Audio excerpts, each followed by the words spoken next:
I girasoli, fiori che amava e che ricordano il suo sorriso solare e gentile, due ali di folla hanno accolto il feretro di Chiara Iaconis nella Basilica di Santa Giustina. 2000 persone arrivate dalla Calabria, da Napoli, da Parigi si sono strette ai familiari della giovane morta dopo essere stata colpita alla testa da una statua precipitata da un palazzo dei quartieri spagnoli.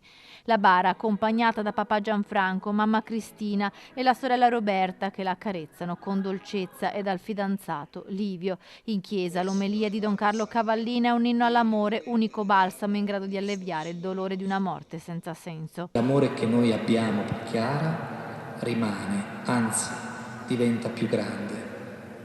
Dobbiamo solo avere la pazienza di rimetterci in cammino, di guardare avanti, di non disperare. In chiesa il ricordo di Chiara negli istantanei dei racconti di amici e parenti. Chiara che amava la moda, Chiara che aveva cambiato molte città ma tornava sempre dalla sua famiglia per le vacanze, come ricordano le zie e la cugina. Chiara infine la tua anima, pulita, sincera, semplice. Niente grilli per la testa, ma l'autenticità perciò che ti stava tanto a cuore. Mamma, papà, Roby e Livio.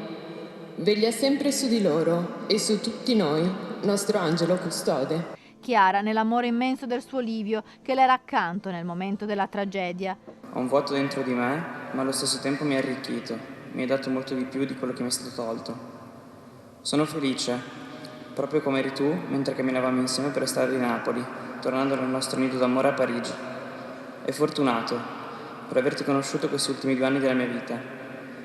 Se mi chiedesse di tornare indietro, rifarei tutto, pur sapendo l'epilogo, perché tutto il tempo bellissimo che abbiamo vissuto insieme non può essere cancellato da un brutto istante. Dalla sorella Roberta il messaggio d'addio finale affidato ad una poesia indiana.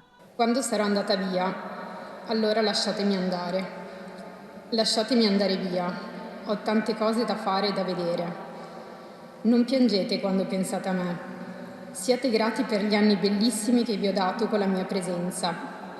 E potete solo immaginare quanta felicità voi avete dato a me. Tanto l'affetto attorno alla famiglia Iaconis, il sindaco Giordani ha abbracciato i genitori. Da Parigi è arrivata una delegazione di Prada per cui Chiara lavorava. Da Napoli il gonfalone listato a lutto inviato dal sindaco Manfredi e dall'assessora Armato.